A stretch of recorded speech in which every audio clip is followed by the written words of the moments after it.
I was painting the outside of a house in Susquehanna Township on March 28th, 1979, when a 3 Mile Island accident occurred near Harrisburg, Pennsylvania. The lady came out of the house and said we could leave if we wanted to.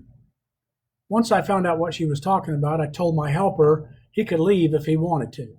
He did. I stayed for a couple of more hours and then went home to check on my family. I felt there was no need to run, so we stayed, as did most of the church of which I was a pastor. Later, I was in Central Florida in a small town called Eustis when a storm came up. We were on an open piece of land owned by a friend in the church. I looked out across the acreage of the plant nursery and saw a funnel cloud. My youngest was terrified at storms at the time. I picked him up, took him to the door of our RV, and told him to watch the tornado because it was not going to touch us.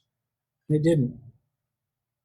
A couple of years later, we were on a weekend outing in Cherokee, Arkansas, when a storm came up. Many people in the campground were fearful and panic was beginning to set in. I gathered up my family and some of the campers followed us.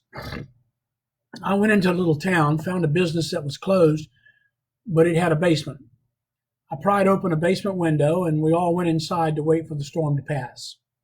When we got back to the campground, our RV was untouched, as was most of the others. Limbs were lying in the roadways around the campgrounds. I grew up in Pensacola, Florida, and my family never ran from an impending hurricane. However, Dad finally decided to run from Ivan, but ended up in the center of the devastation, while his home was not touched. Fortunately, he and my mother were not hurt. I say all that in relation to the current situation with COVID-19. Personally, I have no concerns about the situation. However, as a leader of a church, I have to take into consideration the many others who may look to me for leadership. I know that by standing strong, I could inspire others to have less fear, but is that the rational way to go? I don't think so. It might be different if there were an imminent danger which we were facing. There is none of that at the present time. There is only the possibility of trouble. I am persuaded that we are not in any immediate danger. However, I have canceled church services and meetings in accordance with the governmental guidelines. I try to maintain a 6-foot distance between me and strangers in a store. I wash my hands just as regularly as I did before, which is often. I don't mind getting dirty or greasy while I'm doing something that may cause that condition. I just can't stand being that way once I'm done, so I wash. Have I caved to the fear? Am I exercising caution? Am I being wise? I do not know the answer to those questions. Time will tell. Maybe it was all for naught. Maybe it is all unnecessary.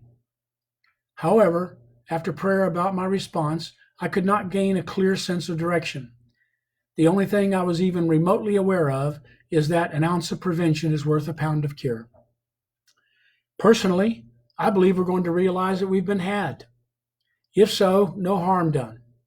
If not, then we have protected ourselves. Will life return to normal after this is gone? I don't think so.